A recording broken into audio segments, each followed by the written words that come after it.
বাংলাদেশের চলচ্চিত্র জগতের যে কজন অভিনেত্রী সবচেয়ে দীর্ঘ সময় ধরে তাদের জনপ্রিয়তা ধরে রেখেছেন তার মধ্যে পূর্ণিমা অন্যতম।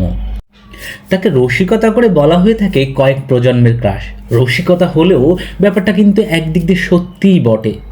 কয়েক দশক ধরে একেবারে সমান তারুণ্য ধরে রেখেছেন পূর্ণিমা। 1998 সালে এ জীবন তোমার আমার চলচ্চিত্রের মাধ্যমে ঢাকাই সিনেমায় অভিষেক।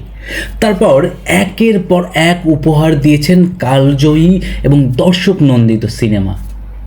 জিতে নিয়েছেন অসংখ্য পুরস্কার। তবে বেশ কিছুদিন হলো সিনেমায় কিছুটা অনিয়মিত পূর্ণিমা।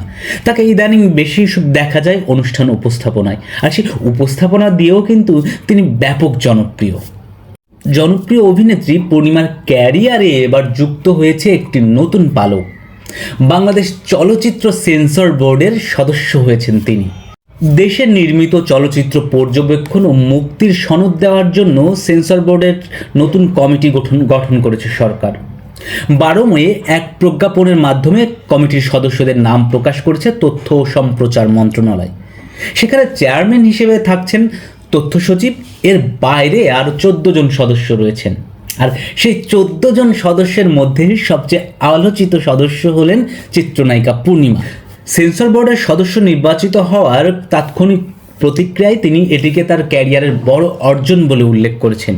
তিনি জানান, যখন তার সিনেমা সেন্সর বোর্ডে জমা পড়তো তখন তিনি ভীষণ উৎকণ্ঠায় থাকতেন।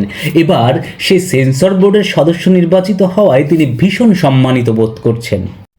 1 বছর মেয়াদী এই কমিটিতে অভিনয় শিল্পীদের মধ্যে পূর্ণিমা ছাড়াও রয়েছেন আজিজুল হাকিম, অরুণা বিশ্বাস, রোকেয়া প্রাচী, সুজাতা আজিম। নির্মাতাদের মধ্য থেকে রয়েছেন কাজী হায়াত এবং জাহাঙ্গীর আলম। এছাড়া প্রযোজক হিসেবে এই কমিটির সদস্য হয়েছেন খোরশেদ আলম খসরু। দর্শক, সেন্সর বোর্ডের নতুন কমিটি বাংলাদেশ চলচ্চিত্র শিল্পের বিকাশে গুরুত্বপূর্ণ ভূমিকা রাখবে, আমরা সেই প্রত্যাশায় রইলাম। সেই পর্যন্ত সাবস্ক্রাইব করে আমাদের সঙ্গে থাকুন।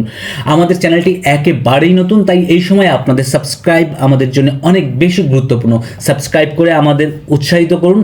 আমরা বাংলাদেশের শিল্প সংস্কৃতির সব খবর আপনাদেরকে পৌঁছে দেব দ্রুত।